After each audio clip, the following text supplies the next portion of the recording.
Hey guys, Kurt here. If you're watching this video, you're probably like me and love to cook and bake at home. Here's a helpful guide on how to keep your food safe from bacteria. Disease-causing bacteria like Salmonella, Staphylococcus, and E. coli can be found in certain foods and can be transmitted to people when food isn't prepared or stored properly. So the following are a few simple tips for preventing foodborne illnesses at home. The first tip is washing your hands. Wash your hands after going to the grocery store and before you start preparing any food. In addition to your cooking tools, it's also important to wash your kitchen counters with hot soapy water before and after you cook. This next tip is for those of us who eat meat. So if you do eat meat, keep raw meat like chicken, fish, pork, and beef separate from other foods, both while you're in the grocery store as well as when you're storing them at home. With that same logic, try to have a designated cutting board for raw meats and a separate one for fruits and vegetables.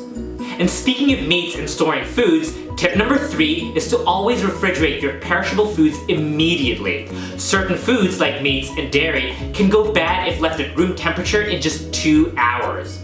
Your refrigerator temperature should be between 34 and 40 degrees Fahrenheit, and the freezer temperature should be between 0 and -10 degrees Fahrenheit.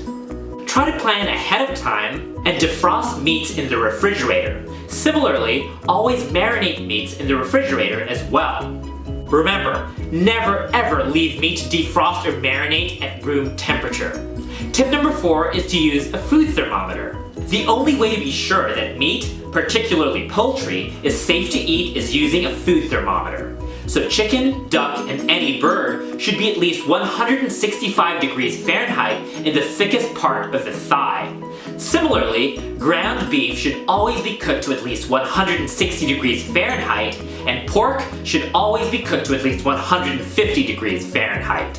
There's a little more leeway when it comes to eggs, fish, and steaks, and I'm sure many of us love eating runny eggs, sushi, and beef tartare. That said, you should buy these ingredients from sources you trust if you're planning on eating them raw or undercooked. As restaurants will always warn you, this may increase your risk of foodborne illness. So consider yourselves warned.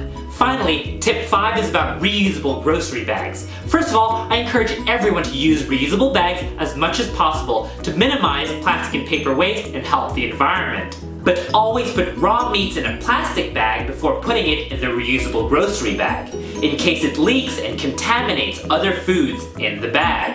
Also, don't forget to wash your reusable grocery bags. The cloth ones you can throw in the washing machine and dryer. The plastic-lined ones should be scrubbed with hot water and soap and then air dried. And make sure that the bags are completely dry before using them again. Thanks for watching. Let me know in the comments section below if you have any questions, and if you enjoyed this video, give it a thumbs up and subscribe to Cooking with Kurt. Happy and safe cooking out there. Bye!